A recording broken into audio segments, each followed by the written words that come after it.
Good, Jesse? Okay. Yep, go ahead. All right, good evening. I'm gonna call our meeting to order. It's 5:05 p.m. Tonight we have a great update coming from Alma, our search firm, around the themes of our community outreach, survey results, all of the input sessions, and we have Monica Rosen here, who's gonna lead us through the themes and a conversation tonight about what is important to us. So I will pass it on over to Monica, and then Monica, let me know if there's any way I can assist as you get to more of the facilitation part. Okay, fantastic. I'm just going to go ahead and put up our slideshow here. This is first of all, good evening, everyone. This is always a really exciting milestone for us in the search process. We had a fantastic visit. We met with lots of people. Was that just last week or the week before that? And really enjoyed our time at the district, but also had lots of focus groups and conversations virtually before, during, and after our visit. We also had a community survey. So tonight is about sharing what we learned, lifting up community voice as best as we can in this process, so that the board has the benefit of what your community is asking for as you determine the criteria for this role. Our meeting tonight really has three key parts. We're going to do a quick search update. We're then going to spend the heart of our time on community engagement. So I'll share the results of our community engagement work, and then we'll open it up to you all as a board for any questions, comments, or feedback, reactions. And then we're going to have a brief conversation about the job profile itself. So in our slides, we included just a number of headlines in terms of the top responsibilities and the top competencies based on the conversations that we had with your community. We're going to give each board member the opportunity to we'll go around the table and hear from each of you what's going to be important to you in the job profile. So that's how we're going to structure the evening. I have a lot of information to share. So if possible, I think it would be great to note your questions and hold them until the end, and then we can jump to any part, unless you've got a major concern about something on a slide. So we always want to stay grounded in our shared purpose, which of course is to recruit, screen, and select the next superintendent of Madison Metropolitan School District. But the board agreed that they want to ensure we have a transparent and accessible search process guided by the input and needs of the greater Madison communities and designed to mitigate bias every step of the way. So we're always going to want to be checking back to ensure that we're working in alignment with those goals. Our timeline is the same. So the real quick headline is we spent the summer really planning for community outreach. A lot of that ended up including community conversations. So we actually began community conversations back in July and August and September. So our priority for the months of August and October have really been to engage community. Our goal is by the end of this month to finalize and launch the job profile. That will make November and December peak recruiting and screening for the Alma team. The hope is that in the months of December or January, the board will have the opportunity to begin interacting with candidates. Our goal is to reach a semifinalist or finalist stage by the end of January, early February. So we are on track with the hopes that by March, you'll be able to announce who the next superintendent is going to be for Madison Metropolitan School District. So we have completed our communications and outreach to the community. We launched our survey. We've now completed the majority of our virtual and in-person meetings, as well as our community survey. We had some late requests or recent requests for meetings. We're honoring those requests, and we welcome any member of the community who feels that for whatever reason you weren't able to participate, to please reach out to us, reach out to Mike Herding, who's supporting the board through this process. We welcome the opportunity, and it's never too late to have your voices heard in this process. As I mentioned earlier, our next steps are to complete the job profile, recruit candidates for the role, and then, of course, interview and select the candidates and the ultimate superintendent. So now moving on to our community engagement. So I want to start by giving you first a good sense of who we heard from in this process. In total, the community survey had over 3,200 respondents. That included an additional 50 students who requested an extension and were able to participate last week. We really wanted to utilize the survey to get as many voices in the process, especially anyone who was not able to attend our gatherings. We had in-person and community gatherings over the course of 3 days. The ALMA team met with just about 400 different individuals in the Madison community. And that included 150 students, mainly from your high schools, but also your middle schools, who were incredibly insightful and candid with us about what they want to see for the district. So we're looking forward to sharing that this evening. And then finally, we engaged in 45 virtual focus groups and one-on-one interviews. We met with over 100 participants in that way. That included teachers, students, staff, union leadership, city council members, and community partners. And it really allowed us to have deeper discussion by role, by the hat that people wear. So we appreciate so much everyone who took the time to come and sit down with us to share their lived experiences with us. And one of our big questions is, how will you know that this conversation made a difference? It's something that we ask everybody that we meet with. And there were two things that people tended to say. One was, well, we'll see who the board ends up hiring, whether or not they kind of match what we're looking for. But the other thing is, we would want to see a full report out to the public that tells us what you heard and what the board is going to do with that information. So that's our top goal for this evening. So I know I've covered this in previous conversations, but our discussions really centered on a few key ideas, and that's what I'll be speaking to tonight. We start with what's working. What do you love most about the district? What are the things that are going to be important for the next leader to champion, protect, or sustain? We know there are things that are either just building momentum or things that we take for granted. We don't want anybody to disrupt.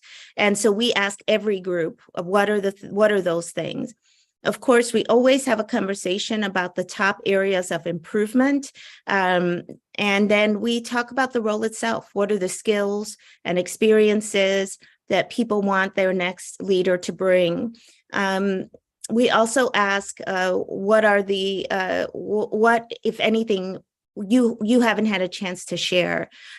So we give an open cart to whatever top issues people want to express, so that we can bring that information back to the board. So as I mentioned, in all, over 80 meetings and over 500 participants. In addition, we met with 164 students, and that included multilingual learners. It included a significant number of students with IEPs, students participating in alternative programs. I had the opportunity to meet with 5 students who are receiving intensive supports from the district. And those were some of the highlight. That was a real highlight for me, and some of the more insightful conversations we had. We met with Student Senate, and we met with different student organized groups, including the Latino Student Union, the Black Student Union, and the LGBTQIA student groups, and a number of others as well. We met with Hmong students, and quite a number. So really want to thank the principals and the leadership of the schools who helped bring together really a wide-ranging group of students who were able to share their perspectives with us. In addition to that, we had 984 students participate in the community survey. So I'm going to be sharing the results of the survey disaggregated in some cases. What I'll say is in our community survey, what you see here on this side on this slide is the breakdown of community by type of role. And we're fairly evenly split between community members, students and former students, and caregivers. And while our staff slice of the pie might look a little smaller, it's mainly a representation of numbers. We actually had a very high representation percentage of your workforce. So we had close to 25% of your teachers participating. We had about 40% of all of your principals and APs participating. So we're feeling very good about the makeup of who responded to the survey. Now, when we look at the demographics of who participated, and remember a couple key things. One is that this really did go out to the entire Madison community, not just the student and family community in the district. We also had 17% of respondents who did not answer the question related to race and ethnicity. What we see is that the numbers, in particular representation of Latinx community members and Black community members, tended to look more like the representation in the city and less like the representation in the schools. In some places, we did a little bit better than we have than what has been the trend in past district surveys. When it came to the Latinx voice, we did not perform as well there in terms of the relative number of participants. That said, we did have quite a number of proactive outreach and meetings with different community groups. So I'll be sharing a little bit more about some of the things that came up both in the survey and in our conversations for these groups as we move along. The other thing that we thought was really wonderful was that about 18% of respondents openly shared their representation as members of the LGBTQIA+ community. That's nearly 1 in 5 respondents. And I'll be speaking to this a little bit later as I get into more of the things that that people shared with us. But this is something that even just being able to be open about that identification to us was really meaningful. In addition, you had 26.7% that preferred not to answer, so we don't know, and then 55% who identified as heterosexual or straight. In addition, we had about 4% of respondents identified with a gender identity other than cisgender, and so that information is also reflected in the data, with majority of respondents identifying as women. We also had approximately 10% of respondents identifying as having a disability. So our outreach to the disabled community was fairly significant for this search compared to other searches that ALMA has led. And we're looking forward to sharing a little bit about what we heard from this community as well tonight. We actually asked individuals who shared they had a disability if they were willing to provide more details. And so what you see here is a representation of what people identified as disabilities when they answered this question. This was also the other thing that we asked, were if people were families of students or caregivers of students who had diverse learning needs as documented through an IEP. So what did we hear? We don't expect, oh, is there an issue? I see someone up by the TV there. Am I coming through okay? Okay, good. just a pizza run, maybe. So yeah. We don't expect any community to be a monolith. We expect there to be things that are diverse in point of view, natural points of tension in the community. We felt that there are some differing opinions and certain things that are more important to some individuals and to some groups than others. And we saw a great deal of alignment across just about every group in a number of key areas. So what I want to do first is talk about the strengths that many people said they wanted the next leader to champion and protect. And I know there are a lot of words on these slides. It's a mixture of just the statement, but also some quotes that we really feel like tell the story. So as I'm sharing, I'm going to I'll give a little bit more of the commentary behind what's on the slide here. Now, the first main point was that we just kept hearing over and over again, we have a strong foundation to build on. People felt there's been incredible progress in terms of academic programs, in terms of community partnerships, in terms of services. Just about every conversation, people said that the moves related to literacy programming were incredibly beneficial. This is something people don't want the district or the next leader to change or move around. What's important about this is that what we kept hearing is we don't want another visionary who's going to kind of come in and build a whole new direction for us. We like the ideas that have been put in place. We want someone who can come in and fully implement some of the work that's been started. And I'll be able to talk more about that. That was a very important thing for a lot of people. We think we've got good things already in place, good decisions around the strategic framework, around the key priorities, around curricular focus areas that we've been building. And we just want to go deeper, stronger in those areas. The second big idea that was really important to us and really stood out to the ALMA team was the district's commitment to creating welcoming and inclusive spaces for staff and students.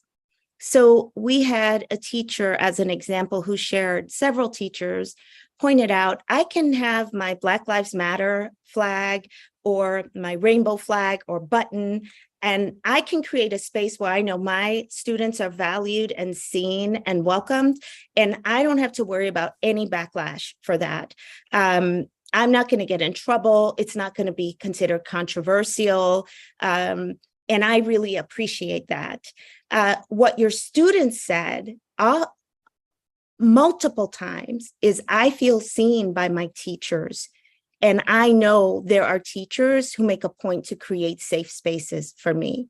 Now, students would like to see a lot more, so I'm not trying to paint a rosy picture here, but I found it very important that you have attracted a workforce that's drawn to the commitments that this board has made, that's inspired by the work that the district has done in this space, and that they feel safe to bring their full selves and create inclusive spaces for their students because of that. Many people called out the diversity of the board as something that has brought them hope and has people feeling that the district really is committed to these things unapologetically. I'll talk more about the student perspective in just a moment. Now, in addition, and I think of a principal's voice here, just saying, or even the central office staff member who said, equity is a given here. It's woven into the culture and it isn't up for debate. That's really important in our particular national context. People really believe in the work that's happened in the district around anti-racism. Many people still called out the benefit of having Black excellence named in the strategic framework, the work around restorative justice. This is work that, again, keeps many of your employees fully engaged in the district and proud to work in the district. So it's really important that your next leader can uphold those things, can support those things. There were a few voices, I would be remiss if I didn't say, saw things a little differently, but they were very rare over the course of 3 days and over the course of 80 different meetings that we held. There is a point of view that's looking for something that's different, but I would say it really does not represent the majority of your community. Finally, lots of appreciation for the educators and staff and a desire to ensure that the district continues to value educators and create supportive environments and supportive conditions for your educators and staff. Your students really talked a lot about the fact that they feel many of their teachers care about them, and that is extremely meaningful to them. And then finally, this note about the Madison community, the fact that you have these rich, this rich higher education community right in your backyard, the fact that you have so many community partners, nonprofits, organizations, many of whom sat down with us, who want to partner with the district, who are very committed and aligned to your mission and your vision, and are hoping that the next leader really values those partnerships as they come into the seat. So I'm going to lift up a few different voices here very intentionally. And the first is around student voice. Your students, again, talked about teachers that have really reached out and worked to form strong connections with them. And primarily with the high schools in particular, they really appreciate the opportunity to engage in student groups, in programs, in organizations. They want more opportunities, as many as possible.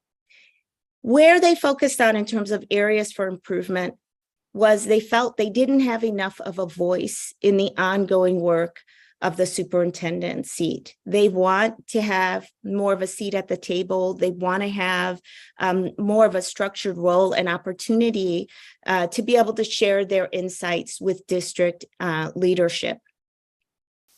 They also really want to see greater diversity and representation among staff.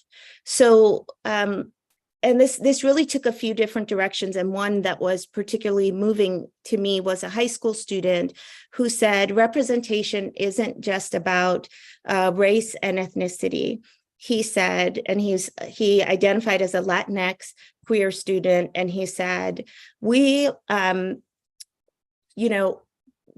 also need teachers who can advocate for us in the LGBTQIA community. And it's really important to us to have that represented among the adults, for adults to show up for us, for our big events, for our big activities.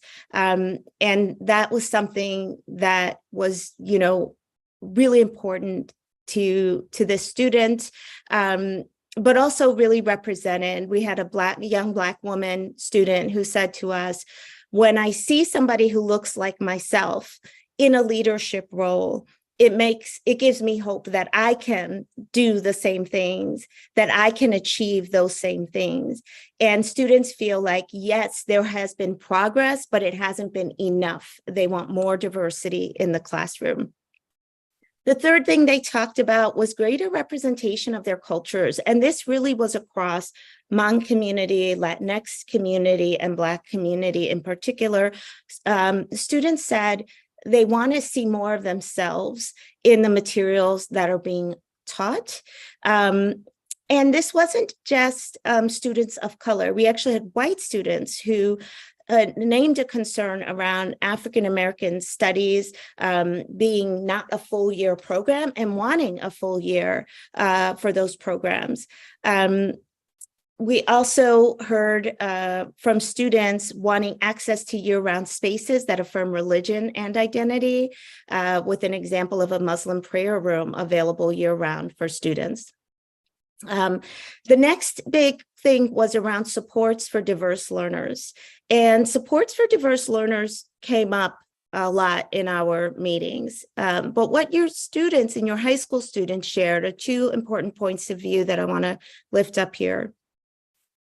One is that if you're a diverse learner who has a need that's not obviously apparent, so the student who shared in particular had a diagnosis of ADHD, he said it wasn't always clear where to go for help.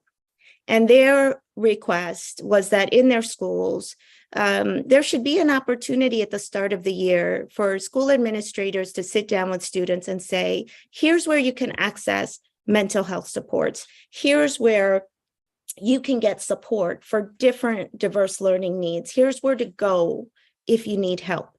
And this is something we've heard in other districts as well, but important to note that your adults in the schools are concerned about student well-being and support for diverse learners, and your students are expressing the same.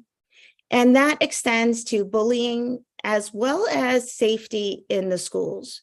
So students complained a bit about behaviors in the bathrooms, vaping and things like that, and just want to see improved support and control for those things to really create safe environments for students. School lunch is something students would like to see different, but more access to higher level courses, in particular for Black and Latinx students. So students shared that they felt the diversity in higher level courses was not as good. Black students participating in AP courses said they felt they were often just one of one or two students in a classroom. We had a Latinx student who felt like because they were the only representative, they felt like they were called upon to kind of speak for and represent their entire community as well, and felt that the next leader should make a concerted effort to increase accessibility to higher level courses at the high school level for students. I want to take a moment and lift up a few important voices that we heard in this process. I want to start with Latino voices from the Latinx community who said they really appreciated what they have seen as a real concerted effort to improve and strengthen supports in transportation services, translation services, and expansion of dual language immersion programs, which, by the way, we heard from staff as well and in a number of other places. Parents, though, shared in multiple different settings with us that they do feel that translation services, though better, haven't been adequate. And there have been times when they come into spaces and there's not appropriate translation for them. They're not materials that are easily accessible to them. And it influences their feeling welcome in the school. I think it's important to note that what we heard from a number of Latino community groups is that people feel their voices just aren't valued today in the community. Families want to have more direct partnership and collaboration with the superintendent and with administration. Students would like to see greater representation of Latinx staff and multilingual staff, not just in the school, but also represented in the curriculum. And they would like to see additional supports, resources, programming, in particular for new arrivals to the community and those who are English language learners. Something that was really relevant for the Latinx community members that we spoke with was the support for diverse learners. this was something that was called out in the survey as well as in our conversations as a real demonstrated need, a need to be thoughtful and intentional about when students need interventions and supports, and a need to really educate and partner parents around the best ways to support student success, to make sure they're getting the resources that they need and that they're achieving at the same level as their peers. So a number of parents shared they felt like expectations were different for students with diverse learning needs. When we spoke with members of the Black community, and I would say that we had a fair representation in just about every community group that we sat down with. We tended to have at least 20 to 30% of the groups that we met with, whether it was staff, teachers, educators, administrators, district leaders, community groups. We saw more frequently representation of Black leaders who showed up and met with us. And there were a few things from these voices that we wanted to call out. And I think the place where I would start is a real frustration with the continued differences that are showing up in terms of achievement for students, but also that as a reflection of inequitable access to resources, that certain parts of the community might have access to better resources, better extracurricular activities, better facilities even, and they felt that they connected that to the results that they were seeing for their students. We also heard from this group a particular disappointment with superintendent tenure and really wanting a leader who was committed to staying with the district for a long period of time. There was a request put on the table to have the board approve a 4 or even 5-year contract with the next superintendent as a part of that. Similar to students, community members would like to see more Black students in particular in higher level courses, and a greater focus on college and career readiness, which was something that really spiked among Black respondents to the survey. In addition to wraparound services and community-centered resources within schools, this was something we heard about a lot. The Hmong community was one that we wanted to hear more from. And we did reach out to a number of organizations. We did speak with a number of individuals and did have some participants in our groups who shared that they were members of the Hmong community.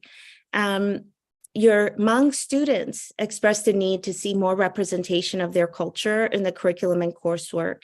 And the feedback that we received from this community, more than anything, was this notion of really feeling like over the years, there just been a persistent lack of engagement of this community to the extent that they just were not as interested in coming out and participating in this process.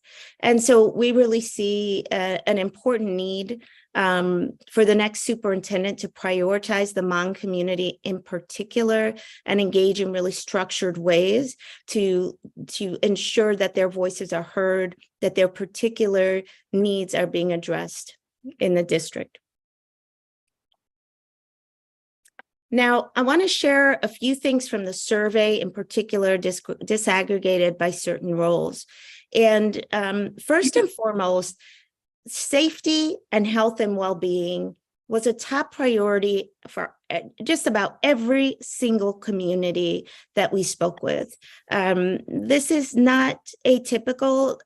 Many districts around the country since COVID have seen a great need for focus around mental health and well-being of students and also of staff. And this is something that showed up very loud and clear in our survey. Your teachers also really focused in on students' social and emotional needs as a top priority. And your parents and caregivers called that out and really called out preparation for students for their college and careers, life after high school. Improving student academic performance was something that was very important to many community members. And this is a place where people just feel stymied. And this is a place where they want to see a leader that has a proven track record of achieving breakthrough results for students, and in particular, being able to demonstrate results for students of color in the school system. This particular slide is looking at the same sort of set of priorities, but disaggregated by race and ethnicity, with specifically Black, Latinx, and Asian communities represented. And what we saw here, similar to what we saw in our focus groups, is that safety continued to be a top concern, but improving student academic performance was a top noted issue in your Black community. And your Latinx community really was looking at the health and well-being of staff, as well as meeting the needs of non-typical learners. Your Asian and Arab community also focused on health and well-being of staff, and then very close with that, preparing students for college and careers. There were lots more questions that were asked, but these were the ones that people really talked with us about the most and then ranked and prioritized in their surveys. We also looked at members of the LGBTQIA+ community, your disabled community, as well as members of your community who reported household income lower than $50,000 as a way to take a look and see if there are any differences in priorities among these groups. And this slide is showing those results. Again, safety continues to be a top priority for many. Lower income residents and members of the community called out health and well-being of staff again.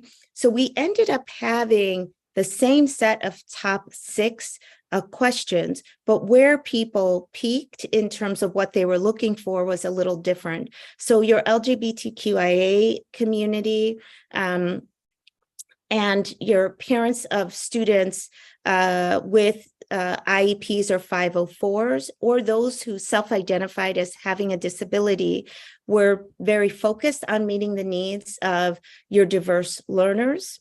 They were also very focused on the health and well-being of staff. Okay, I'm nearing the end of my report here. Thanks for hanging in there. So we wanted to call out a number of things. I won't repeat the things that I've already talked about, but there was a lot of agreement across community members about things that were really important to them. So some of the things I haven't mentioned were recruitment and retention of staff. People are concerned that there's been a lot of turnover, in particular at the principal level, and worried that more teachers will leave the district. We heard that a lot. And we saw a strong desire for, as new openings come available, a desire to continue to see the district strengthen its efforts to attract diverse teachers in particular. That's teachers of color, teachers who openly identify as members of the LGBTQIA+ community, and multilingual staff were the things most often mentioned by your community. Communication is something that I haven't talked about yet. It came across in many of our conversations. And what I want to say is that it really ties to the last bullet here as well, which is people are seeking systems and structures that enable clear communication from central office to schools, both about the expectations, about the work that's taking place, and decisions that have been made. And then there's the other way around, which is feedback loops and having the opportunity for people to share their perspectives with leadership, to be able to provide input on the key work that's being prioritized in the district. There is also a perspective of a need for strong collaboration and better management of community partnerships. So what we heard was, we have community groups who would like to work in closer partnership with leadership and would like to see more intentional engagement of community partners as part of the work of the district. There were a few points of view that we wanted to add here as I'm getting close to the end of my presentation. And something that was a theme for us was what some people called a tale of two cities, this idea that Madison is growing and that parts of the community are thriving, but it also feels like there are parts of the community that have deep and persistent pockets of poverty that may not be getting the same resources as higher socioeconomic parts of the community. And this perception that not all members of the community have access to everything the city has to offer. There were some perceived tensions between and among racial groups in the city that we heard at times, and a real sentiment of a need to rebuild trust between the district and different parts of the community. Many people talked about how politically complex Madison is, and this idea that we really need a leader who is savvy, well-informed, and able to bring all of the different aspects of the city together behind a unified plan moving forward. We asked individuals in the survey a very open-ended question. Madison Metropolitan School District will be successful if we accomplish these three things in the next 5 years. So we had thousands of open-ended comments, and our team analyzed all of those comments.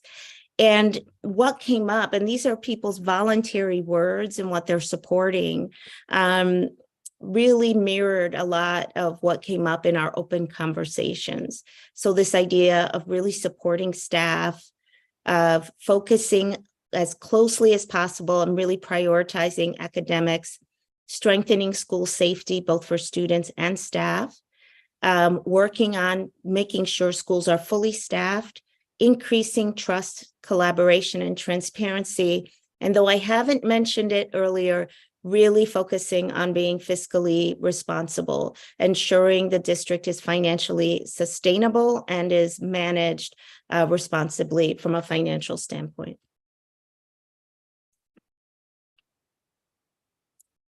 A few other things that came out when we asked if there's anything that you would like to share in addition. And so I think it's important to note there's a fair preference in your community for someone who's either from Madison or has strong Madison ties, or is really committed to being part of our community and staying here. In addition to that, people, teachers and staff, again, really wanting to have resources, time, and support. And then this focus on behavior and discipline, which I didn't speak about too much, but I want to share, I think that we kind of heard a couple perspectives around behavior and discipline. And one perspective was sort of that with change in disciplinary policies, it feels like teachers don't have as many tools to be able to manage behaviors in the schools. And I think this is particularly, we heard this from high school staff. There's another side to this, which was teachers sharing with us that they agree with the foundational principles and elements related to the behavior plan that the district has put in place, but they feel it wasn't fully implemented, that teachers need more training, they need more coaching and support, and they need a stronger toolkit for alternatives to what they used to have. And so that's a real call to action for the next leader, and even for work that might occur this year, as many teachers felt that they grappled with this, and that students also, as I mentioned earlier, were noticing and kind of wanting to see more attention placed around really supporting improved behavior in the building, and better, safe climates for students. All right, so with that, I will pause and would love to hear reactions, feedback from the board, and any questions you have about everything that I shared. And I'm happy to move anywhere in the presentation if you want to take a closer look at something.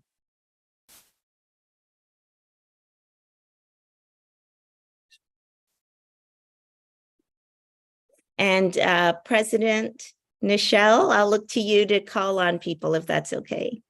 Yes, we'll start with Ali, Board Member Muldrow. Thank you. I want to thank you all for your presentation, and I want to talk a little bit about a few points highlighted. So the first point I want to recognize is people speaking to wanting somebody who has a long-term commitment to this community, and the complexity of wanting somebody who maybe has worked for this district or is an internal candidate. My question is, I would imagine that throughout this process, people named internal candidates that they were interested in seeing be part of our pool for our next superintendent. And I'm curious about kind of balancing the confidentiality that we would need to talk about those internal candidates in a closed session with the transparency we need to talk about the process of identifying who those candidates may be with our community. Thank you for that. So yes, there are quite a few current and former staff members who've been named to us in different conversations. We certainly are doing our own kind of research and outreach, and remain very open and available to speak with any potential candidates out there, anyone who's considering applying, whether they're in the district or not. Internal candidate, first of all, for all candidates, protecting the confidentiality of any applicant is of the utmost importance up until the point of at least finalist stage, which is really what we're going for here. The truth of the matter is we're going to be recruiting individuals who may not be considering a change. Certainly, they're all in major leadership functions wherever they are for the most part. And it's a great political risk to individuals to have it be public information that they're even being considered for a role like this. So we have candidates who'll say, if you can't protect the confidentiality, my confidentiality, I can't take the political risk of applying, because if I don't get the job, I have my community and the trust that I've built here that's really at risk. So protecting the confidentiality of all applicants is really, really important. And it absolutely affects your process if candidates aren't sure if the board is committed to that. Now, for us, we also see that protecting the confidentiality is also important for other reasons. We actually see that when we hurt the confidentiality of the process, or when people are going around and checking with friends and colleagues who might know a candidate, you can have a single anecdote totally bias your perspective in an unredeemable way in the process.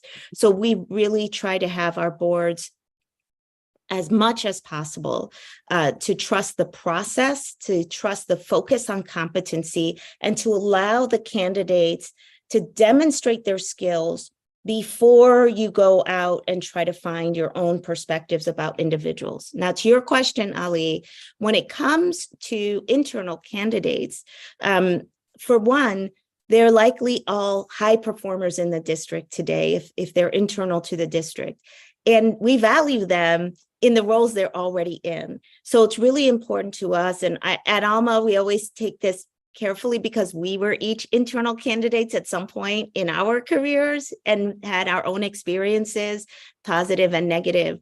We want to make sure that we're giving direct feedback to internal candidates, that we're not wasting their time, and that we're assessing them fairly, which means sometimes we have to set aside stories or small, whether they're minor things that maybe occurred in the past, to stay focused on the evidence in the process.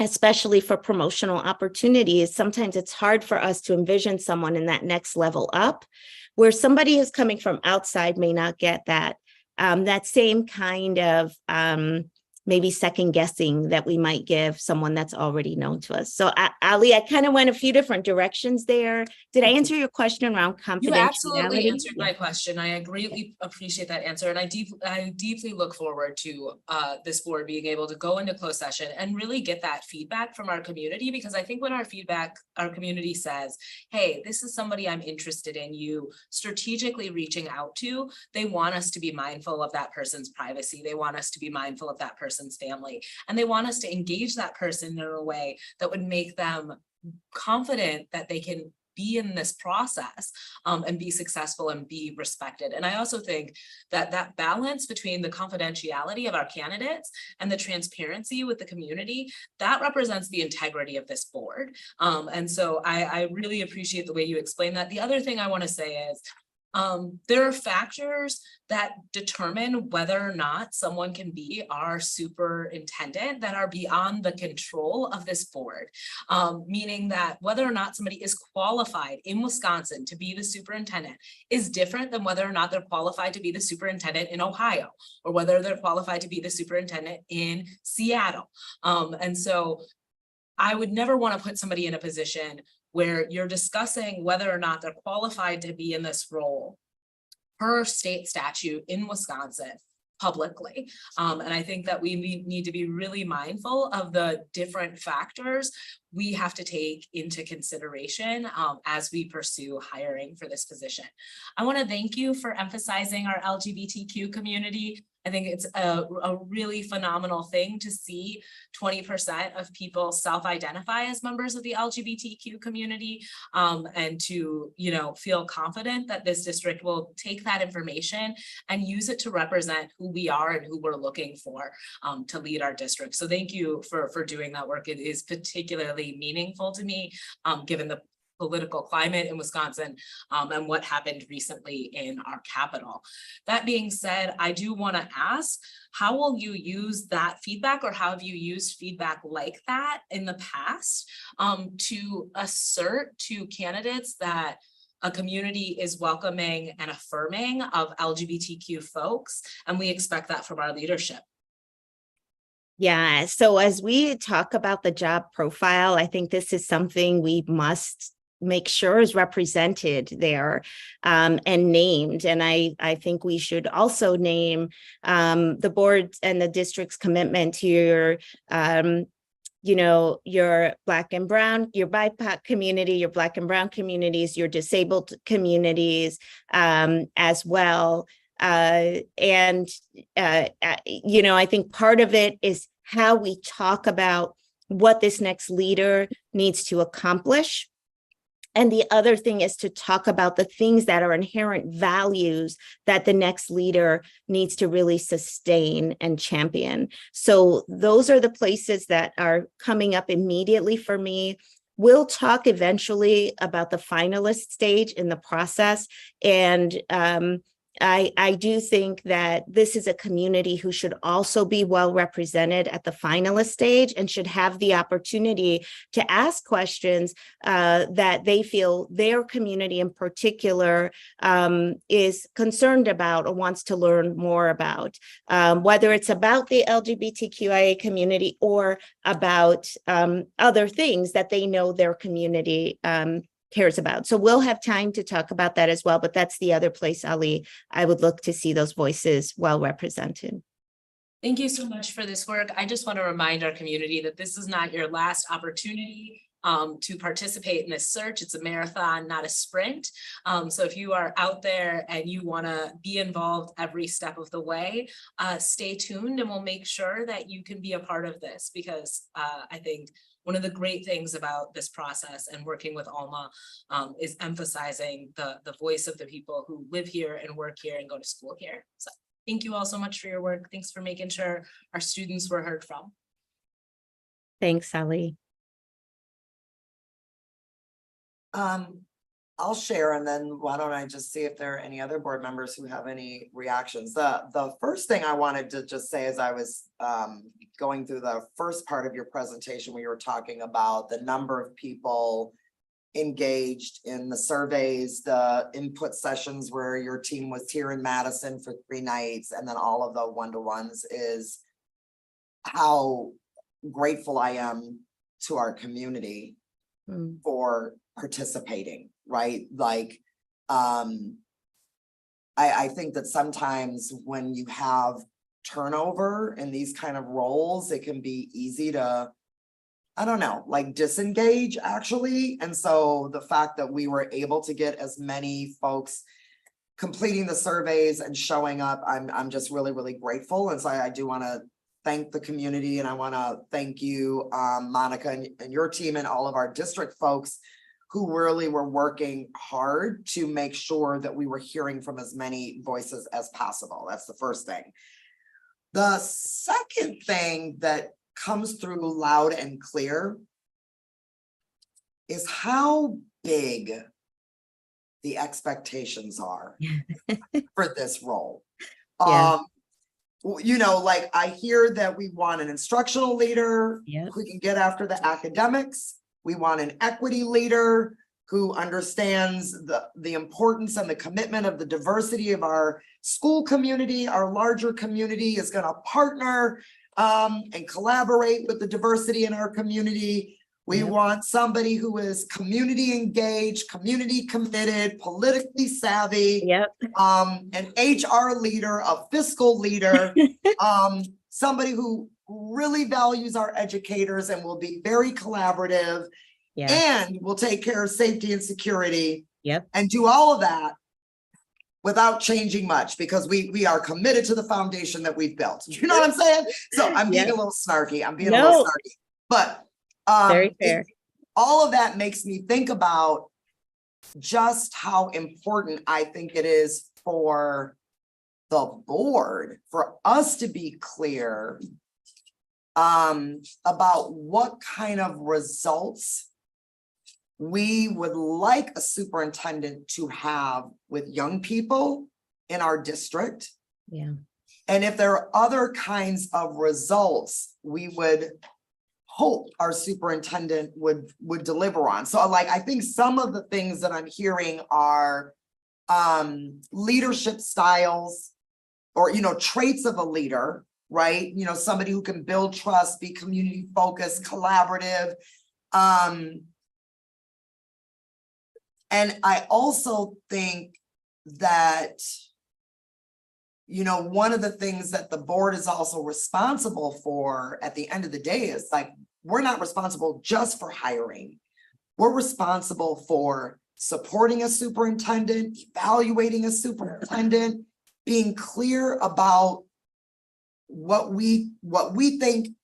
And when I say we, I mean inclusive of like what the community is thinking, right? Are the expectations that we hold. And I guess for me, I'm just thinking about the importance of us as a board having space to have that conversation, as well as what are the competencies and kind of leadership skills that we're looking for, because I think that also will be a strong attractor for a candidate. They know exactly what the board is hoping to hold as the results or expectations. I think it's hard for somebody, I mean, we've all applied to postings before, I'm sure. And sometimes you read a posting and you're like, oh my, that is me. It's like they wrote this thing for me, right? Because you can see all of the competencies and the skill sets and the kind of overall description.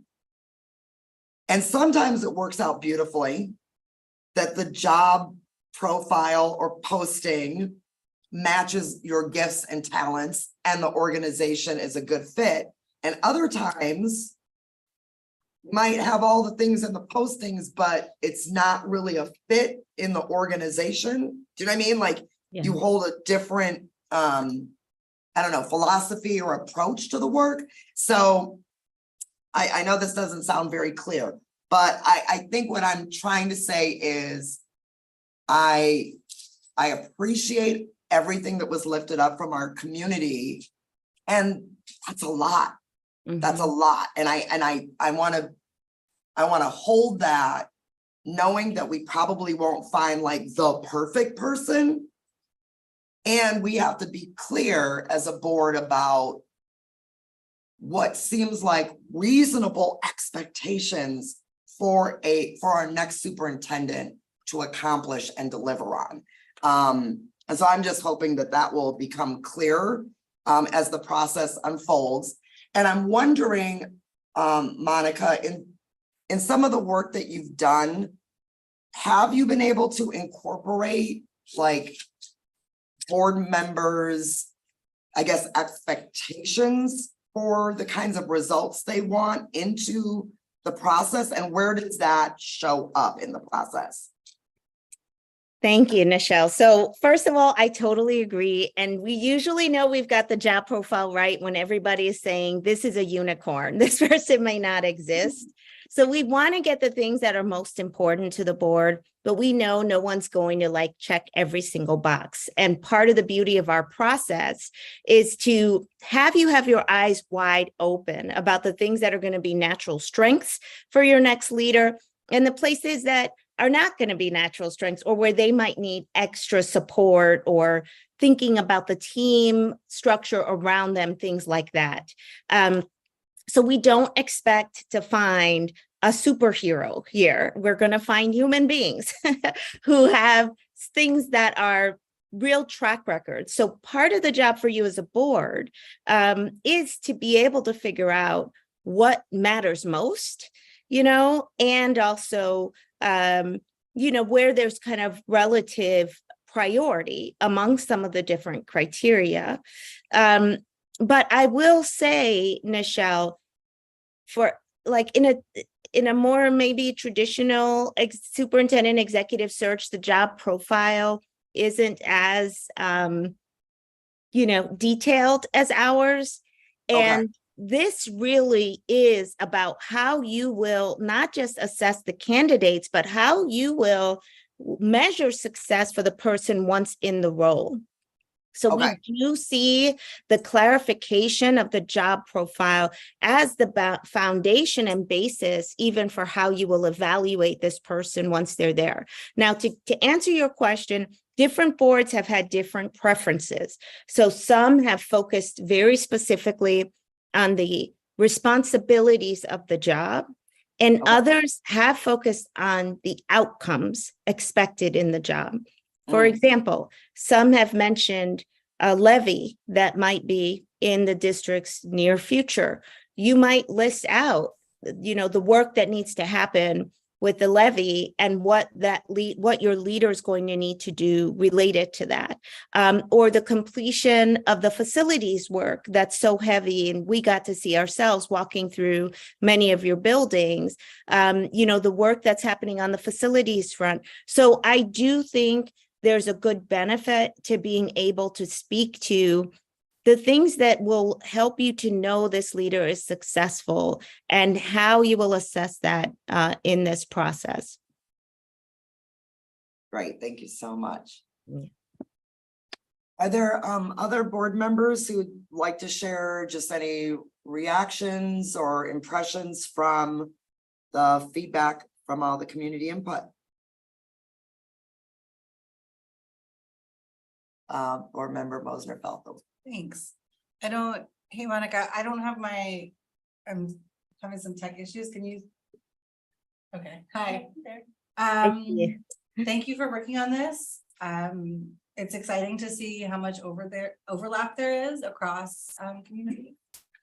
One thing that I think I'm gonna be curious about when we are at the point of like talking to candidates, or was one thing that I want to offer that I'm curious to you as you're talking to people, is like what, you know, to Board President Nichols' point, it's a big job. And I'm thinking about how candidates believe schools change, like what are the set of beliefs and values about how this work happens.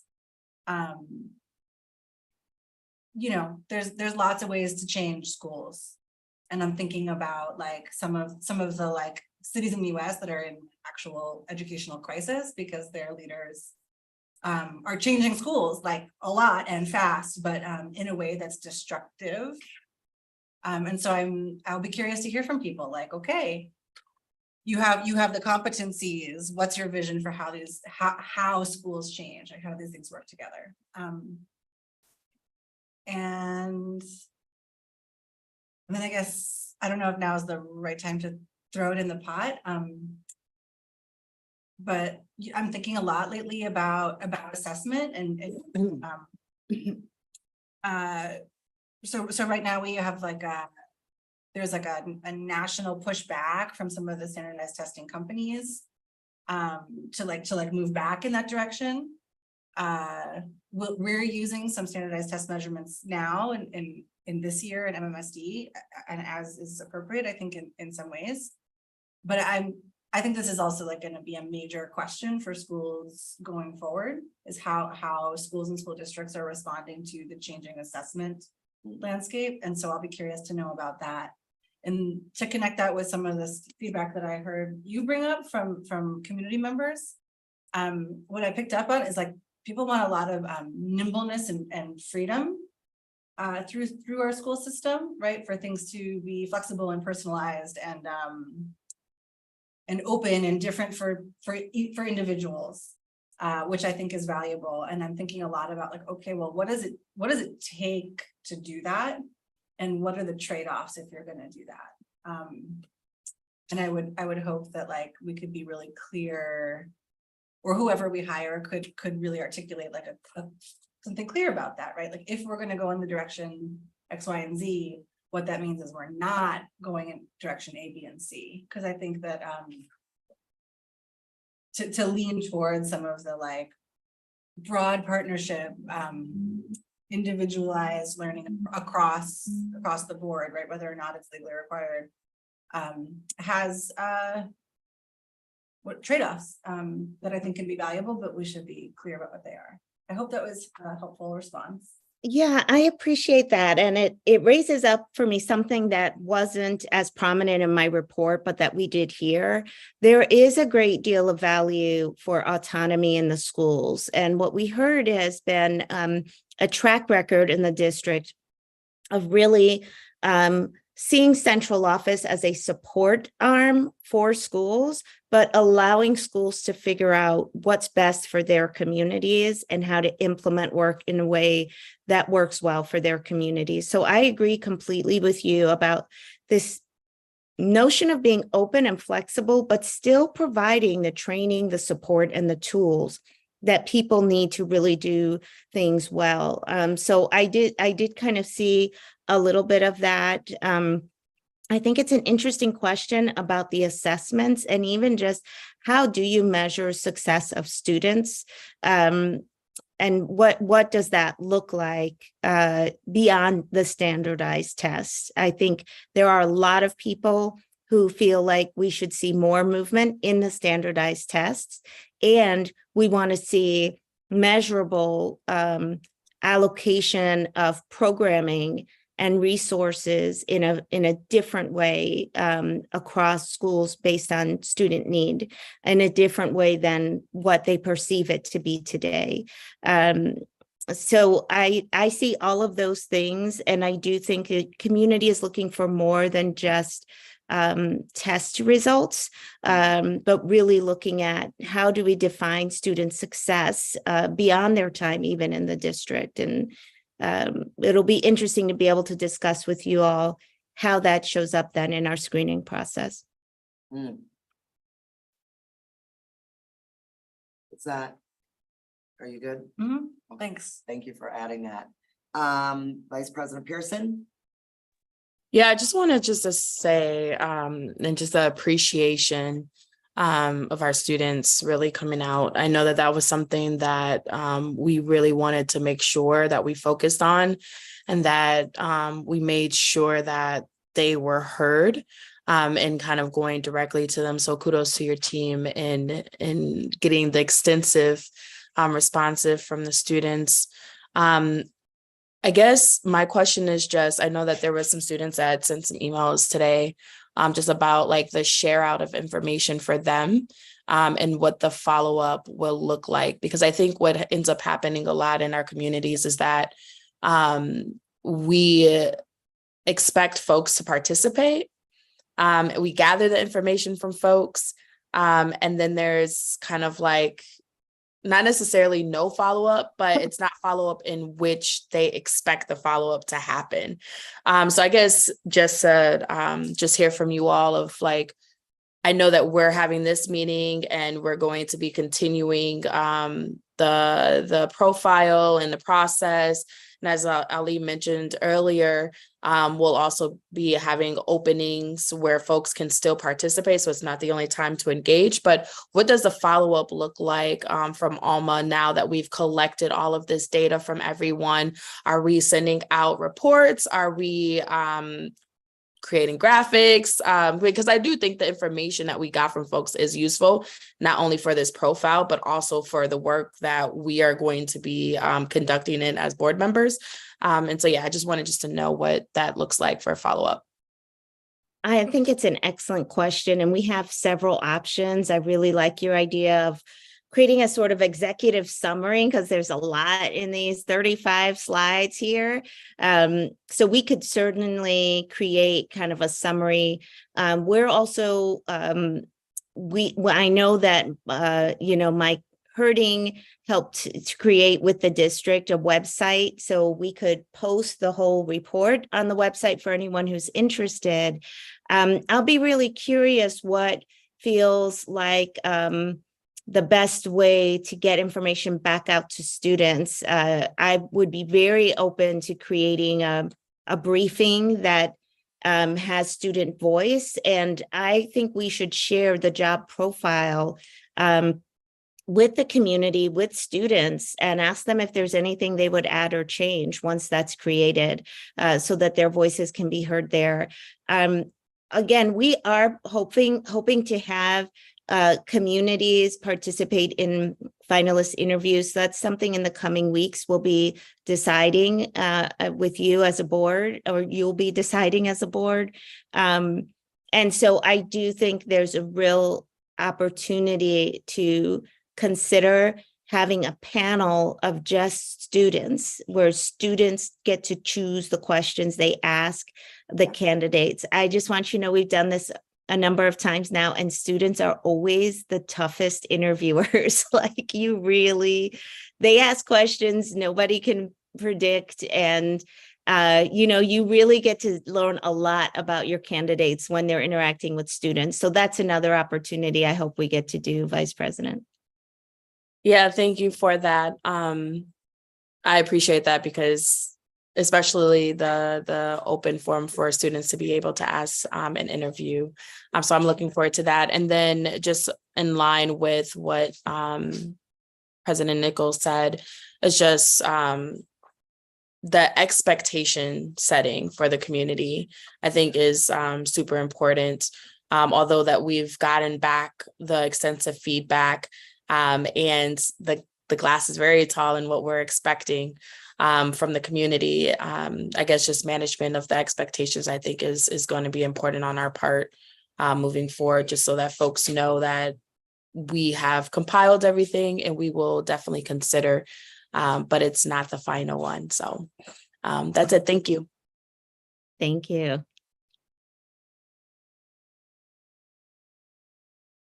Okay, Monica, I'm not seeing anyone else at this point. And I know that we still have more conversation to have, correct? Yes, that's Okay. correct. So maybe Okay. some things will emerge as we continue on. Okay, sounds good. So I will share my screen again.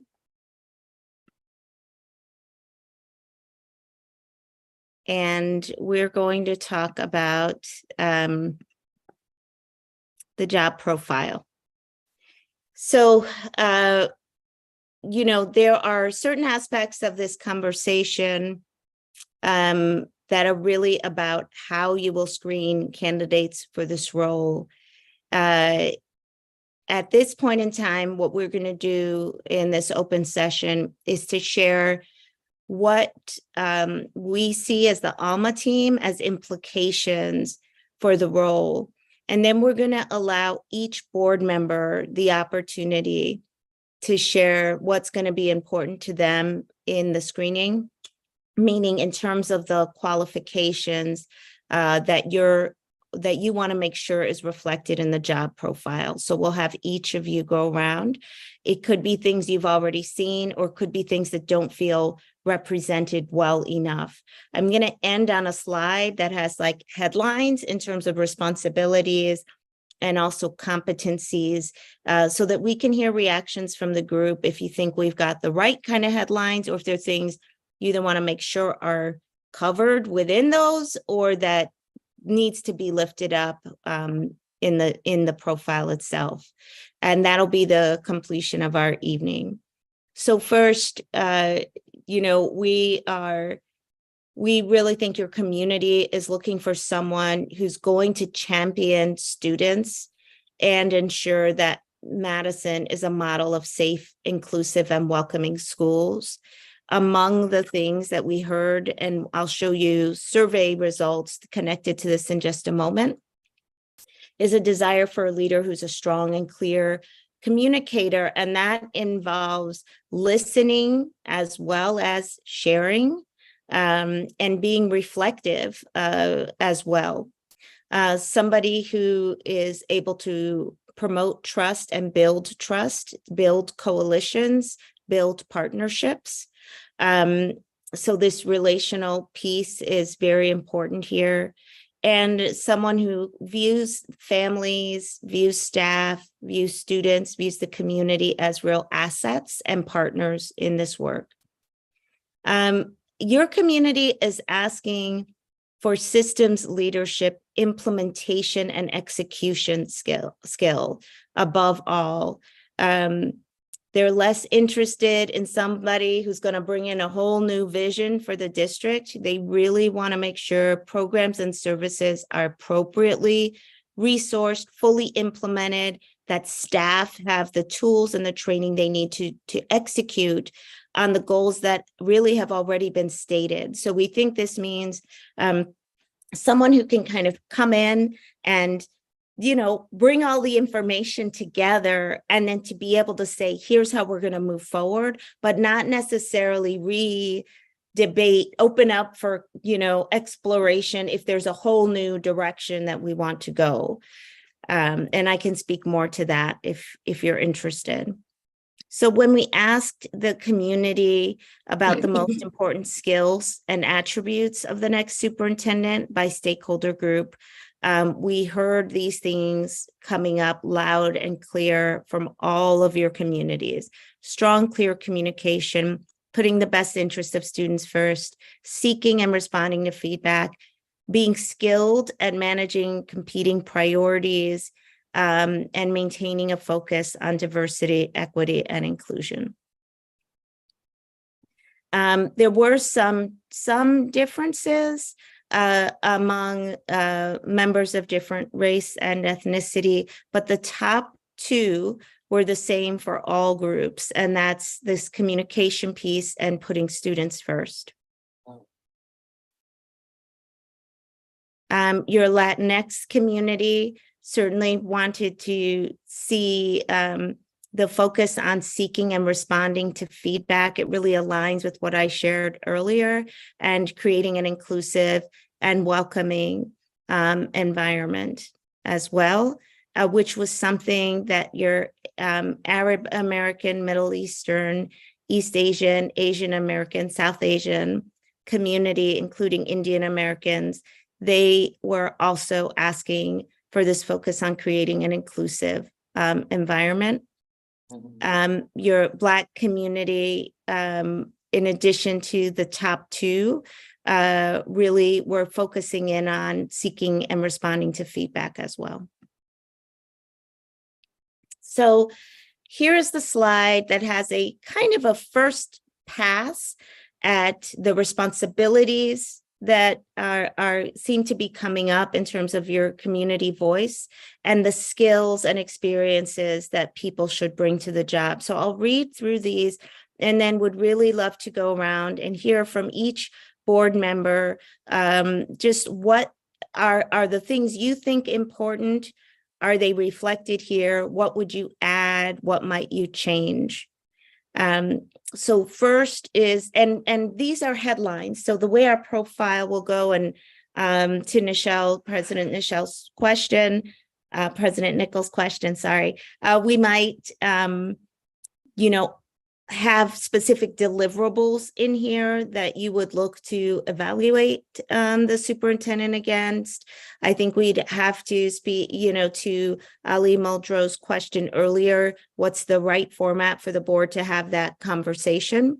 However, what we're trying to get here are what are the headlines? If somebody just only saw these things, would we be capturing what's most important? The ALMA team will add the meat to this, will add the additional descriptors beneath this. So first is to unite the full community around common goals or the vision for the strategic framework. There's a real interest in bold and unwavering advocacy for each of our students. So really strengthening supports for various members of the community. Establishing coherent plans, systems, and structures. This really speaks to the implementation piece, but also clear communication. These are systems and structures that support clear communication, clarity around outcomes connected to the strategic framework. Serving as a culture builder that strengthens environments that support safe, inclusive, welcoming environments for staff and for students. And stewarding the success, sustainability, and equity of the district's finances and operations. Now, embedded in here is the board relationship. We heard from a number of stakeholder groups that they're looking for a leader who can really work in partnership with the board, that can manage board expectations, manage up well with the board, and somebody who can also work well with all the various constituent groups, but that board relationship piece is a part of this. The skills and experiences, this is kind of how they get these things done well. What are the skills they need to bring? People really want to see a track record of improving outcomes for all students, but especially Black, Latinx, and Asian students. Effective communication, collaboration, and coalition building. Team leadership, this is about the ability to build a strong leadership team and hold them accountable, ensure they're performing well to serve schools. This is not exactly a skill, this is more of a disposition, but your community is asking for a commitment to Madison, a commitment to stay in Madison. Reflective leadership, which is listening to understand, not afraid to ask questions. A systems perspective, which includes the ability to prioritize many competing demands and to be unapologetic about the path forward once chosen. And then innovation, people are looking for creative problem solvers, people who are willing to disrupt systems that have persistently underserved members of the community, and to be able to engage in new and different ways to meet student needs. So those are the highlights that are coming up. We know it's not perfect. We really want to hear from each of you board members. What's up here that you really like? What's something you want to make sure is more explicit or clear as the Alma team goes and develops the profile for you?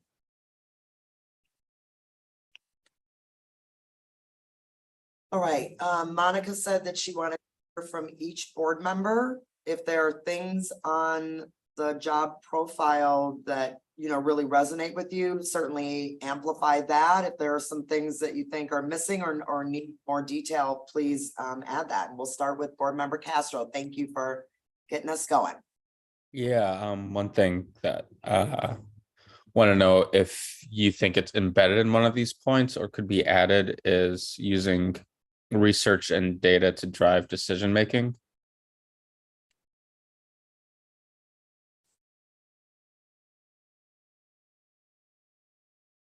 Thank you.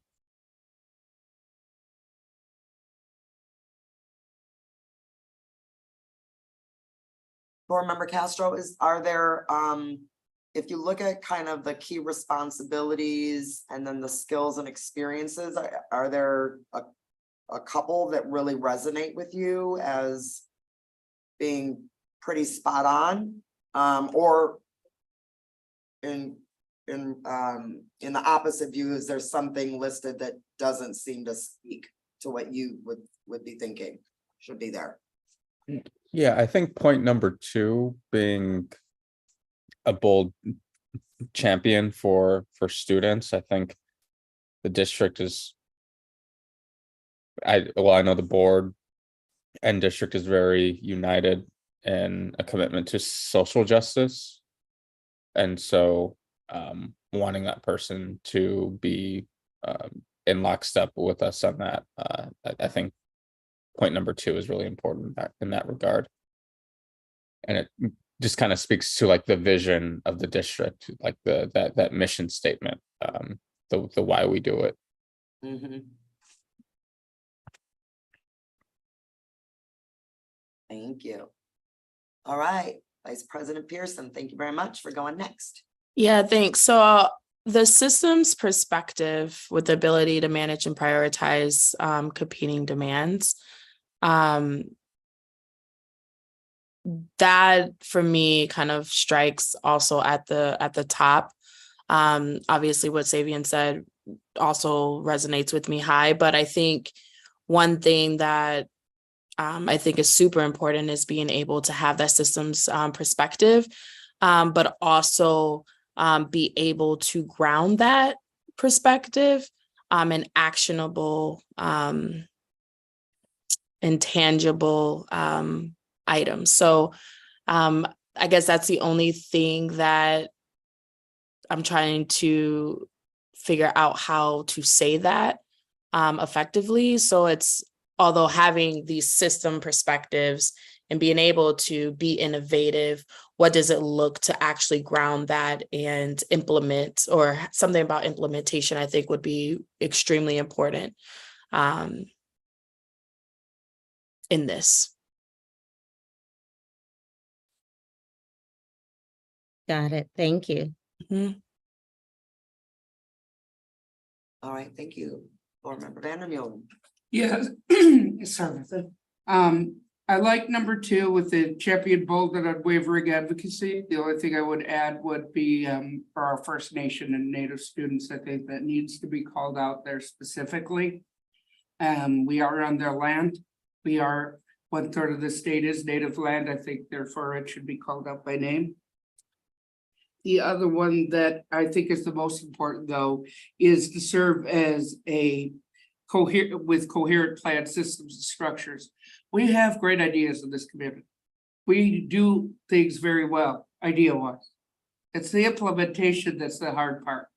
And oftentimes that gets muddled or gets confused. I think that goes hand in hand with clear communication, because you have to do that to explain your vision. So those are the 2 most important, and then just that one tweak at number 2, and I'm good. Thank you. For Thank that. you. Board member Simkin.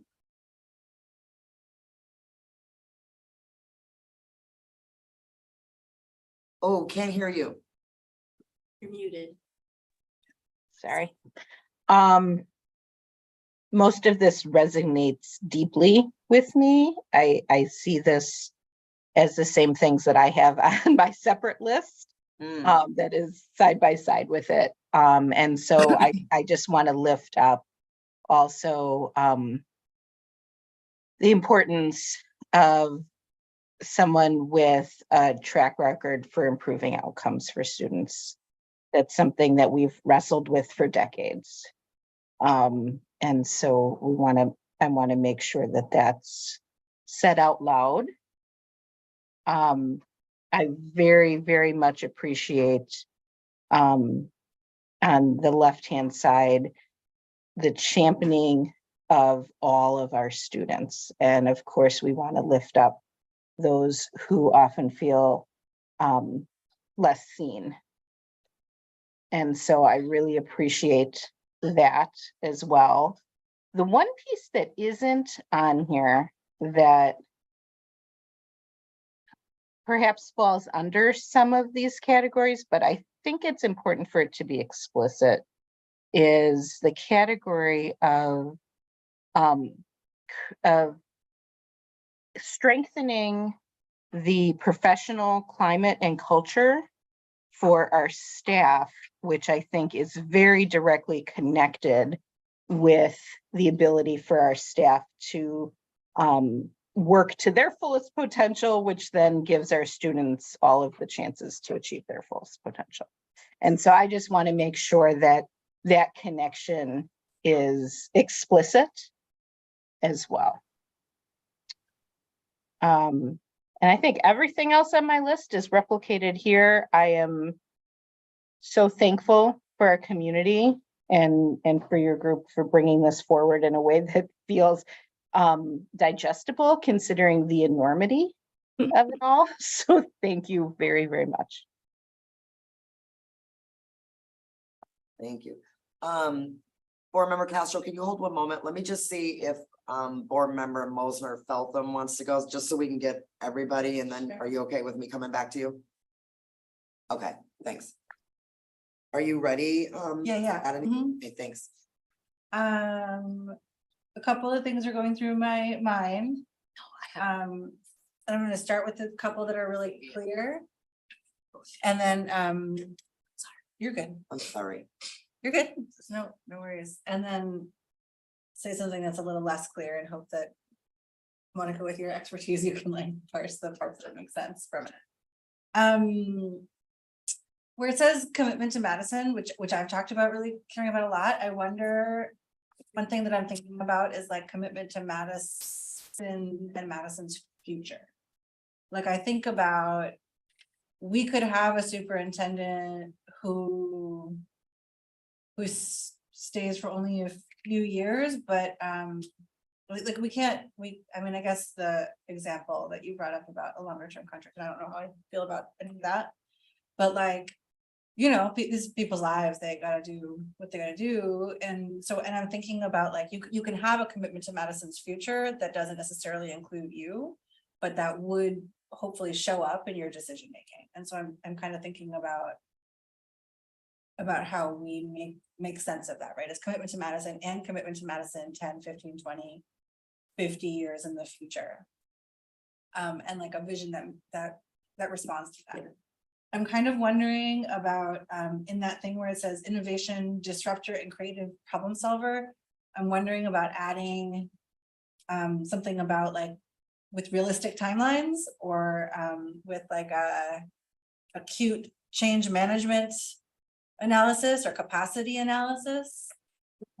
Because I think one of the things that really can harm a good idea as it gets implemented in schools is like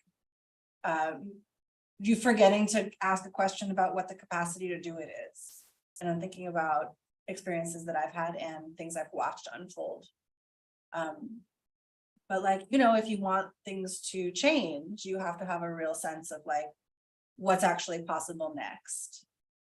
And that's as important as the long-term vision. And then here's the part that's like maybe that makes less sense. I think my board colleagues, some of you have heard me talk about this letter that the former superintendent of the Berkeley Unified School District wrote at the height of the COVID lockdown that really affected me. And I didn't work for the superintendent. I don't know what it was like to work under this person or anything like that. But what really affected me about it was clear that the superintendent had like a really deep understanding. This is probably in the instructional leadership piece. But the way it reads now is that the instructional leadership is like a track record of improving outcomes. And I think that misses a little bit of like the beauty and importance of what happens in schools that aren't outcomes, but that are student experiences. And I feel like the one thing that I would say is missing here is like, is that piece, right? Like, how do we attract somebody who like in their heart believes that what happens in public schools in a city has meaning and impacts on the experiences that young people have, the experiences that families have, and the relationships that get built through the public schools over time, right? Like when you're 30 on the bus and you're like, hey, weren't you in my whatever class or whatever, like, I don't know. So it's like, so I appreciate you laughing, especially because like it's your city, like you know what this is here. And I'm pretty far from my my home public school. But maybe I'm just like, Newsday, but I feel like but I feel like I would love to see like just a little bit more heart in this job profile. I'm good. That was very clear for me, that last one. So it was just as clear as the first two. Thank you for that. And I really appreciate everything you're sharing, for sure. All right, board member Castro, did you? take I'm your- good, thank you. Oh, okay. Board member Muldrow, do you want to go or do you want me to go and then come back to you? I have my questions. Am I completely ready? You can go, I'm sorry. Okay. So I would say the majority of this also resonates with me, so I appreciate kind of what you've lifted up so far. One of the things I would like to see in the skills and experiences is a track record in collaboration with collective bargaining.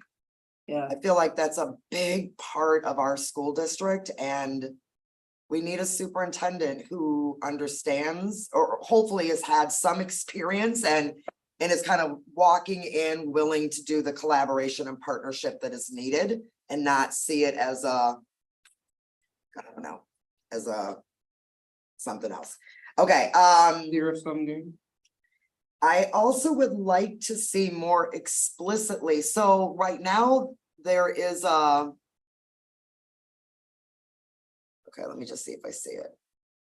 Okay, well, one of the things that we heard in the feedback was this commitment to kind of community partners. And so I don't know if that is in the what or the how right now. But what I would like to see is something that's a little bit more explicit around collaborating with higher education, business, and our community-based organizations for the greatest benefit of our MMSD students. So that it is about being visible, but it's visible with a purpose for great, great new programmings and collaboration that will benefit our students. Laura already mentioned the improving the student outcomes. I love what Blair just mentioned around, well, at least as I heard it, not only being focused on the student outcomes, but also the experiences, because that is key. I would like to see something, and maybe this is part of the reflective leadership.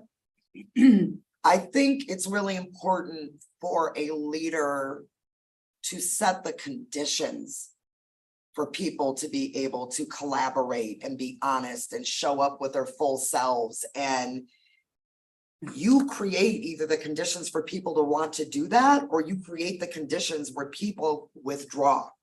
And so I don't know if there's a way for us to, I don't know, get that in there somewhere.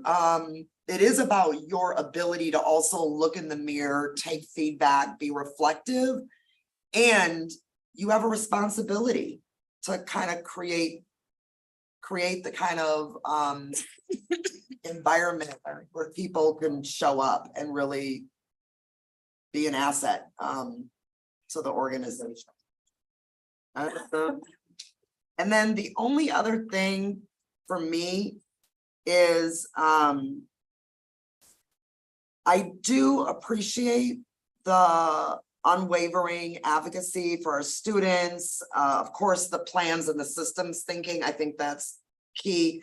I appreciate the instructional leadership, especially for Black, Latinx, Asian, First Nations, to Board Member Vandermeulen's point. Like, I appreciate all that. I think what I'm wondering about is, can we more explicitly call out like equity leadership, or like I don't know if it's a what or if it's more of a how, like a leader who has a clear kind of philosophy about equity and social justice, and how they will, I don't know, how that shows up in their leadership moves. I don't know. I'm sounding, I'm Blair, I'm like you, like, I don't know if this is clear. So you make sense of it, Monica. And then this is my one question. When I see the word experienced, because it was on the slide before this as well, like the community wants an experienced leader, up a couple more before the graphs. Yeah, who cares deeply. Is the board defining experienced? Are you defining experience? You know, experience, like, because experience to me comes with all kinds of interpretation. For some districts, experiences like you had to have been a teacher, a principal of this, and a X number of years in proven leadership. For other people, you know what I mean? So I'm curious about how we are quantifying experienced.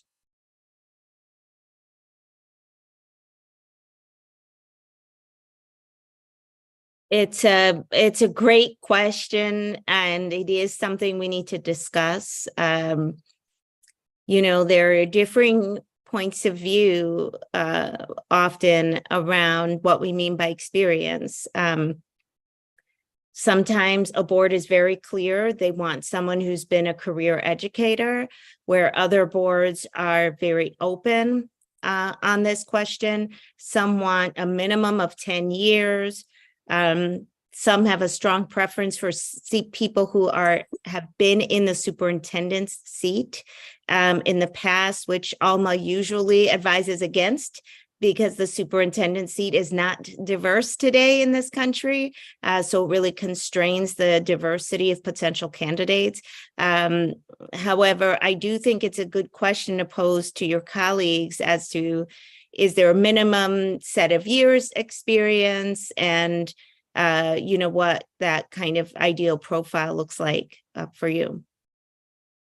Thank you for that. Is that something we would need to discuss before the leadership profile is completed? Or is it something we can discuss when we start to think about vetting and screening, I guess kind of applications that come our way?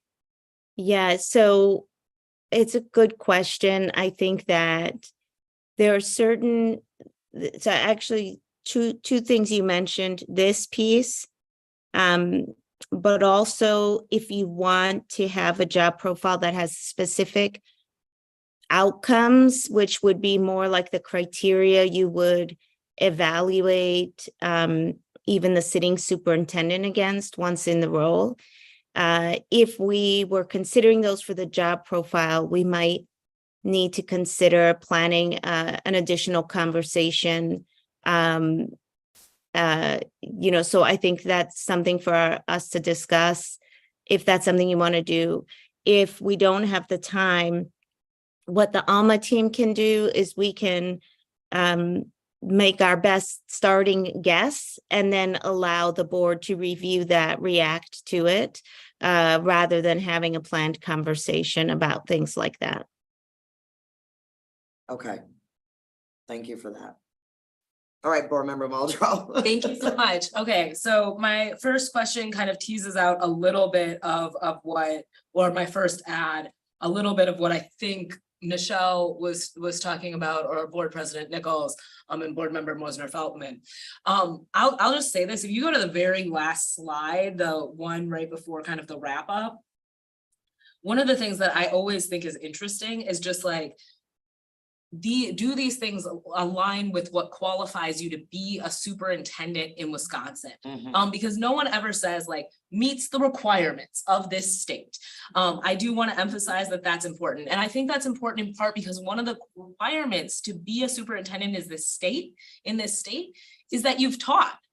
And I think that knowing who this person is as an educator, who this person is in the classroom is really relevant to their approach to this work, and how to demonstrate that this isn't a person who's just thought about working with young people, but has real experience navigating the lives of young people with them, is something that I want to emphasize as part of what I'm hoping we can tease out. The other thing I want to say is when you hear they are an effective and excellent communicator, they're an HR leader, they're fiscally responsible. What I think about is this is the person who manages our communication department and the leadership of that department. This is the person who manages our human resources department and the leadership of that department. This is the person who manages our CFO. And so there is a part of that that's about putting the right people in the right places and then recognizing those people and using their strengths. Yeah. And so I really want to kind of tease out, we're not asking this person to be everything. We are saying their role impacts the way every other job in this district is done. And therefore, we need this person to be able to put the right people in the right place, and then to be able to uplift their strengths and talents. And the other thing I want to say about that for me as a board member is that somebody has to come in and have a clear understanding of what a functional org chart looks like, and how they demonstrate that in the process is really important to me as a board member. This person has to be able to work in concert with the board that employs them. The superintendent serves at the pleasure of the board. They have to work well with board members. I have to say, I have some hesitancy around a 5-year contract. Board members serve 3-year terms, which means we would make a really significant decision for board members in the future. And so I understand the want for stability and continuity in our leadership. I also think that we as a community have to respond in real time to the performance of our superintendent. The other thing I hear in longevity is people talking about what it takes to stick around. It's great to say we want somebody to stick around in Madison. That's a really charming thing to say. But Madison is a place where you're going to have to be able to survive some really scrutinizing criticism. People care deeply about public education. People have lots of opinions about this job. I hear all kinds of things about who should be this job or what we want from the person to do this job. I don't hear a ton of people saying that they want themselves to do this job. And so I think what you have to understand is I think it's a great thing to say somebody should hang out for a long time and really commit to this district, but that means they have to withstand criticism and they have to establish a work-life balance, and they have to model that work-life balance to the rest of our administration in order to make sure that this is sustainable. So that means this person has to know how to manage their time. They have to know how to take a break. They have to know how to be strategic in engaging our entire community, and make space for themselves and their family. I think that is it for what I wanted to add. I want to thank you so much for giving us the opportunity to give feedback at this phase in the search. Thank you so much for that. And I also just want to add to what you're saying about commitment to Madison. I do think there are members of the community who think being from here means you're more likely to stay. And, it's just no guarantee, no matter what, whether someone's born and raised in Madison or came from outside the system. So I really appreciate your comment and lifting that up as well. And I definitely think we can be more explicit around how they're building the right leadership team and leading that team, and also, the pieces about the organization chart, and your point of view on the terms. I think, at some point we'll get to the point where you've got to make those decisions, and really helpful to know how you're thinking about it. So Monica, can I ask, what is the next step from your perspective? So you've now drafted, you've given us an offering Yeah. of kind of the key what's and hows. We've now added and given you some additional things. What would come after this?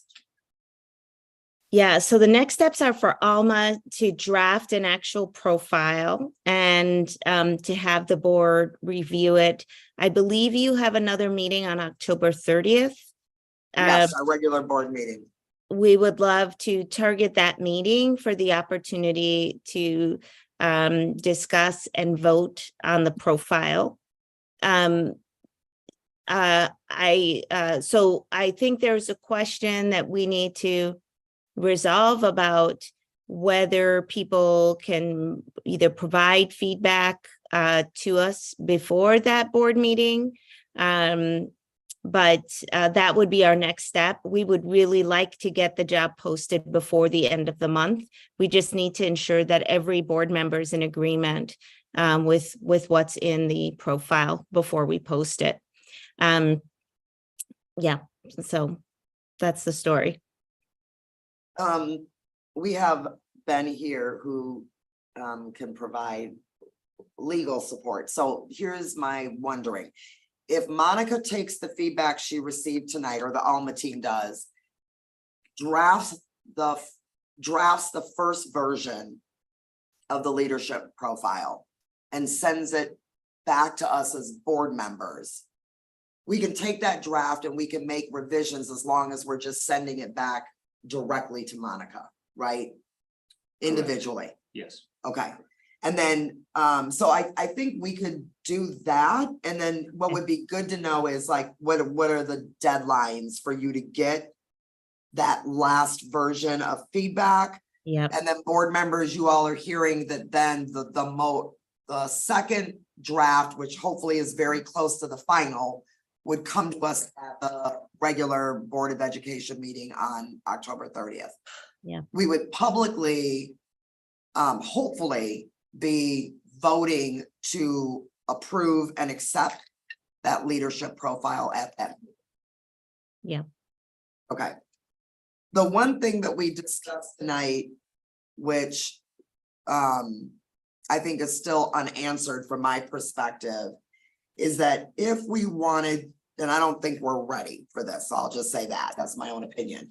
But if we wanted to be more explicit around the kinds of student outcomes we're expecting, which would then create a foundation or a bridge to how we would evaluate the superintendent later. If we want that to be part of the leadership profile, we would have to find a space and time to do that before the leadership profile could be completed. So are there any board members who feel strongly tonight that we need to get in a room and really grapple with what the student outcomes are, and get consensus and alignment around that to go into the leadership profile, or if you have another recommendation. Board Member Simkin. Thank you. I'll jump right in here because I think this really aligns with the work that we're talking about doing around board governance, and which is potentially a very outcome-based process that we're moving towards. And so I do think it's really important that we take some time together to look at this as sort of a segue point towards moving in that direction. So having a first go around of putting outcomes into the job description and therefore into the evaluation as well. Thank you. Pearson. Yeah, thanks. Okay, so just so that I understand what the potential timeline is, we want to vote on the profile at our regular board meeting, which is on the 30th. That's in a week and a couple days. Like it's almost 2 weeks. So when are we then, if we wanted to do this work around outcomes, that's going to have to happen like next week. So are we then planning to have some meetings? Because I know that that conversation could possibly be a little lengthy. So are we looking to do a couple meetings next week and then have it all to Alma? I guess I'm just trying to like envision what the actual timeline would look like.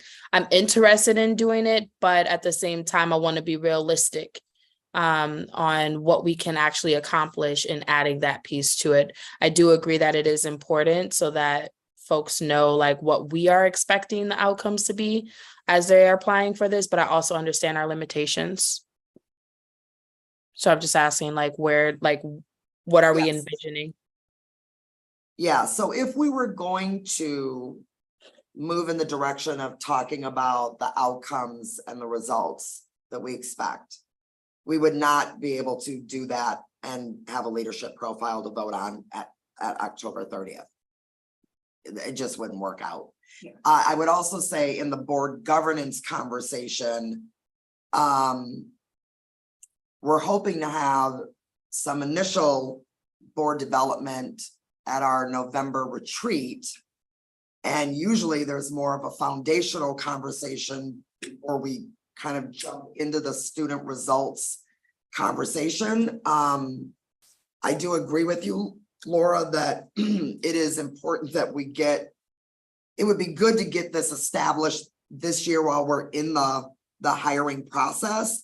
I'm just not sure if we want to keep the timeline for the most part that Monica spoke of at the beginning of the meeting, with us being able to have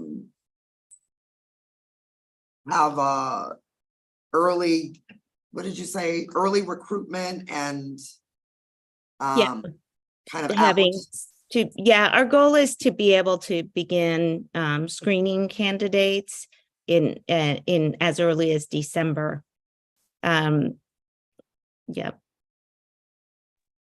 So what is the latest date then do you expect or would you like to ensure that we have enough time to get a wide range of candidates in? What is the latest that we should be posting? Yeah, so I would not adjust the posting time, but I think this is very relevant towards your screening process. So, President, what we might do and Vice President is think about the work that we need to do when we're designing the activities, the interview questions of the screening process. That might be a time when we look at the specific outcomes, which might connect more to the criteria. So we might want to do more planning for that. And so we can talk about, I don't know what the agenda looks like for when the November retreat is set for. We'll be ready to do that by mid to late November. So I don't know if you want to consider part of your retreat or finding additional time for us to do that. Mm. That should be in executive session because you'll be determining the screening steps and the interview questions as well as that criteria. Okay. Yes, our retreat is right now scheduled for November 10th. Those are publicly noticed meetings. We can, though, related to a personnel issue, related topic, adjourn our retreat and go into a closed session. So Board Member Simkin, how does that sound? Knowing that if the outcomes conversation would be critical in our screening, and we could buy a little bit more time by getting it into our November retreat, would you be open to us kind of holding that conversation then, and then still moving forward with the draft of the leadership profile in the next week or so? So I guess it brings up some questions in my mind. So I'm wondering, Monica, if we have this completed profile that we all accept, and then we're continuing to work essentially on the job description as time goes on, what are the implications for candidates? Are there any negative repercussions that could happen, or is that a common situation? I think you want to make sure the foundational elements of the profile are laid out and are pretty clear. But it is normal for us in the searches that we lead. You're still getting community voice. You're still getting additional inputs, and the board is getting more clear at every stage of the process as to what you're looking for. So we're letting the candidates know those things as they become clear to you. And we just fold it right into the next phase of the process. So it would become really relevant at the point of screening, and we've got time for that because, hopefully we'll be spending the month of November really recruiting and bringing in candidates. So I have it's totally fine. What we're discussing provides clarity for candidates as to what they're going to be expected to deliver, but it shouldn't change the responsibilities or the skills that you're screening for. And if it does, we can make those adjustments. But my guess is the things you're focused on are going to be in alignment with the things we're talking about in terms of responsibilities and skill sets. Yes, I think that they will be. So based on that, I don't have any interest in rushing through the conversation around outcomes. I think it's too incredibly critical that we give it the time and the space that it needs. So I am very comfortable working on that after we complete the profile. Thank you. Awesome. I agree. Thank you for that. All right, board members, any other kind of final thoughts? Anything else that sparked for you as you heard that other board members share their reflections that you want to share with Monica? I have a question. All right, board member Mosner, welcome. It's a little tangential. Okay, Monica, can you remind me if I'm thinking, hey, I really wonder who, I know such and such a person, and I really wonder if such and such a person has an idea about a candidate. I'm thinking specifically of like my teachers, my grad school teachers. Do you know anyone who might be a great fit? Am I supposed to email you my teacher's name, or am I supposed to ask my teacher and then, can you remind me how that goes?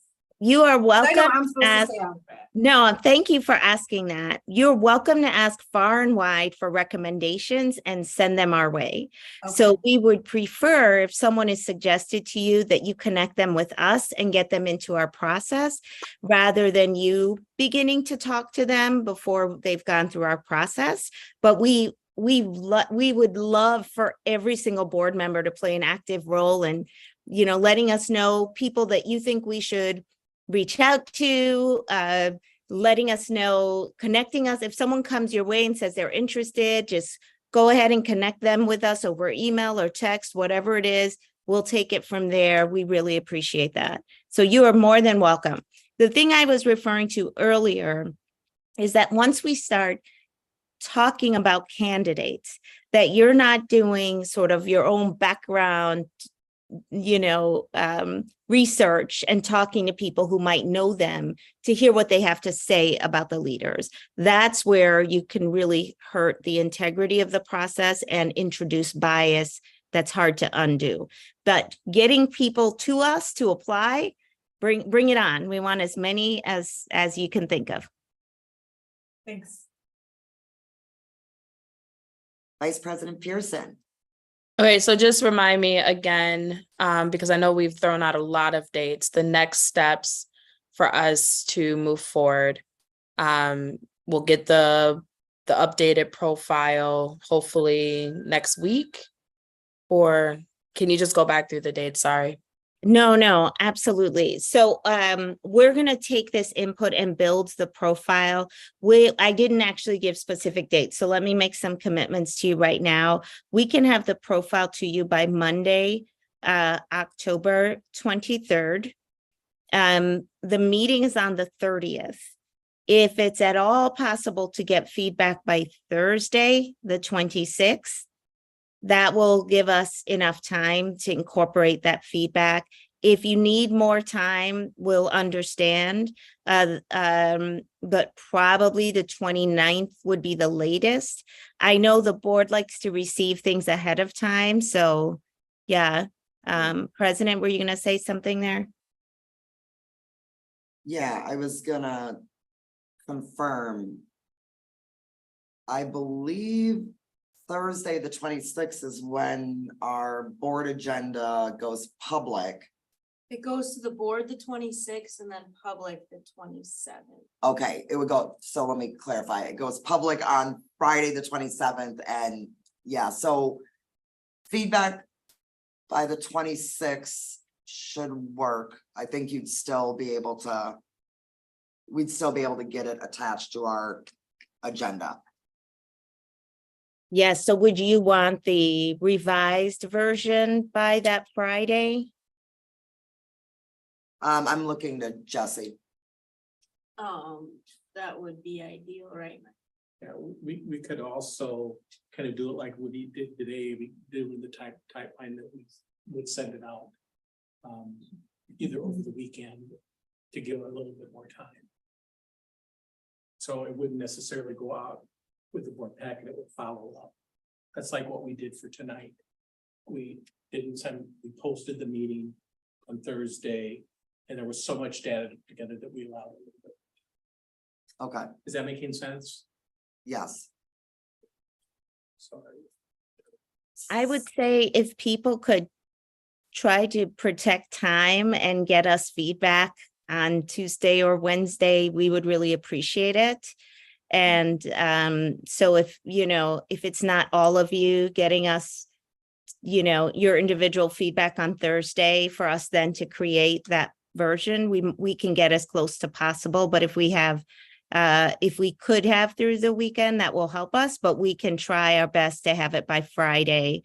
I just don't want to give an unrealistic timeline for people to review it and get back to us.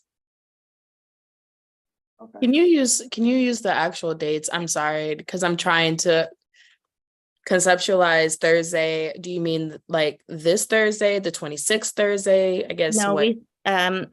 So we would have the drafted job description to you Monday, October 23rd. And then I was requesting feedback by Thursday, October 26th. But then we were saying that the goal would be to have it turned around by the next day, the 27th, which is Friday, the 27th. So I was saying, if people are able to get us feedback on Tuesday and Wednesday, that will help us to be able to turn it around by the next day, by the Friday, the 27th. Thank you. Okay. All right, sounds like we have a plan. I just want to remind everyone that tonight we held all of our comments and feedback and suggestions for the leadership profile in tonight's open workshop. We will not be going into closed session, and we look forward to Monica sending us an updated draft on the 23rd. I really appreciate tonight's conversation. I always appreciate hearing what my fellow colleagues bring to the table, because I just feel like we each bring in a great point of view, and I think that we're gonna end up with a really good leadership profile that should be like a nice attraction for all of those great candidates out there. Monica, thank you so much for all of your team's hard work. I know you had a very short turnaround from closing the survey just the first week of October, all of the input sessions, and then having that ready to go tonight. So thank you for your hard work, and we are looking forward to the next phase. Well, thank you too. And this board has been just wonderful to work with. We feel really good about you as the supervisor of your next superintendent as a collective body, and just really appreciate what each of you have stood for in this process. And also, especially for your support with the site visit. We appreciated, Nikki and Nichelle both showed up in different ways, and lots of you just supporting in different ways to help us get the word out there and meet with people. So thank you so much for your support and your continued engagement in this process. Great. And we'll follow up with you also about the board retreat and other opportunities to keep the next conversation going. Perfect. All right. With that said, y'all, I'll take a motion to adjourn. Moved. All right. Second. All right, we already have Van Meulen made the motion, Muldrow seconded. All those in favor of adjourning the meeting, aye? Aye. Wonderful. Good night, everybody. Good Have a good night. one. So much. Thank you Good all. night.